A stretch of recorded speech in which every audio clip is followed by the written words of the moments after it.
So I'm making this meditation video mainly for Abel because he asked me, but a lot of people ask me what techniques I use in my meditation practice. And I like to practice 20 minutes every morning. Sometimes it doesn't work out, I'm traveling, whatever, but I think it's a really good practice to stay consistent and just pick an amount of time, set your phone, and just dedicate yourself. Sometimes it'll go well, slip right in, peaceful, techniques are going great. Sometimes it doesn't barely feel like meditation, but I'm there, I'm sitting, I show up, which I think is really important just to cultivate that discipline. First, I like to sit up straight. I was actually at a teaching, and during the meditation part of the teaching, someone was kind of like kicking back on the couch, just chilling. And the teacher, who was a pretty renowned teacher, he was in the Tibetan Buddhist tradition, but he was like, that's not, you need to sit up straight when you're meditating. So I take that to heart. So yeah, I usually put a pillow behind my back because my couch slopes back, and I just sit up. I think it's really good to have everything aligned. And just, keep that awareness and effort. You are, it's a little different than just kicking back. And then I like to close my eyes. Some people prefer to have theirs partially open with just a neutral gaze. That's not how I do it. Sometimes I do, but usually I just keep my eyes closed. And then I just start focusing on my breath. Sometimes I do, I've taken refuge in the Buddhist tradition, so I'll do like a refuge kind of mantra, but that's unnecessary if you're not in that tradition. So I breathe, and one of my very favorite techniques is Tonglen. Even before I started my formal meditation every morning, I always did Tonglen, which sounds like an esoteric Buddhist thing, but really the basic technique is you're breathing in pain and then you're breathing out peace. So I find this really useful. I mean, I'll be driving in the car, I'll be doing, anything. And if maybe I'm irritated by somebody or something bothers me, or I just see someone that looks like they're really suffering, I try to imagine breathing in their pain, and you can imagine it as a color. So you can be breathing in like something dark or something like that's just a color that you associate with pain, gray or just whatever, and then breathing them peace. So that can be light or sparkly or green, or just whatever you associate with peace.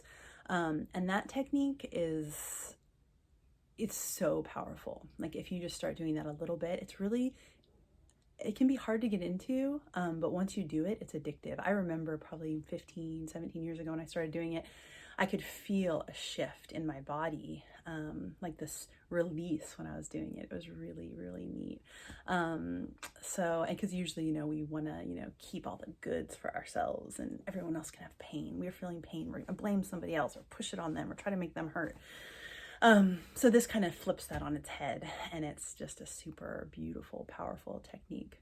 So, and I try to do that in my morning practices also. So you can think about, first you can start just to cultivate that feeling by thinking about someone you just adore and love, and just somebody it's real easy to do Tonglen for. So you just breathe in their pain, and then breathe in peace and love. And I even imagine holding them like a mom would, like a baby, like, oh, that sweet person.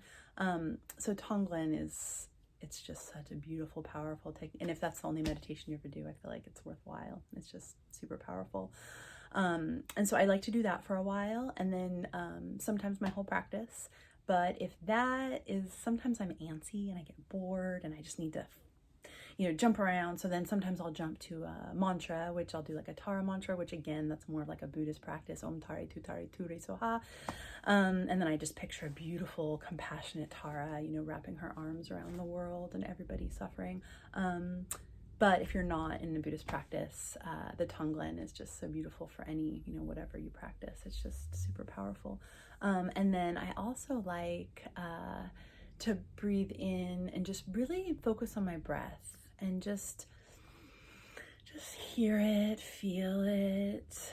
And then in my mind, I start to notice, I start watching. It's like the watcher gets separated from the thinker a bit, which I think is really powerful, because thoughts are thoughts. We are not our thoughts. We become our thoughts when we latch onto them and delve into them and believe them. But it's really interesting when you just sit and just start noticing your thoughts, because once you notice your thought, you're separating from it, which I think is really, really powerful and beautiful, because then it gives you more power to choose the thoughts that you identify with, instead of just being some victim to whatever habits that you grew up with, you know, whatever habitual thoughts your parents had, whatever habitual thoughts you had about the world when you were too little to know that you were making a choice to think those things. So I think it's really powerful just to sit and just watch what comes up. And sometimes it can be very uncomfortable. It's, you know, we are not always kind to ourselves with our thoughts. Sometimes we kind of torture ourselves. So I think, yeah, it's really, really powerful just to breathe and just to notice that. I'm going to end there because it's already been over 5 minutes. So I think that's enough, and maybe I'll make another one. If you have any questions, let me know. Thanks so much.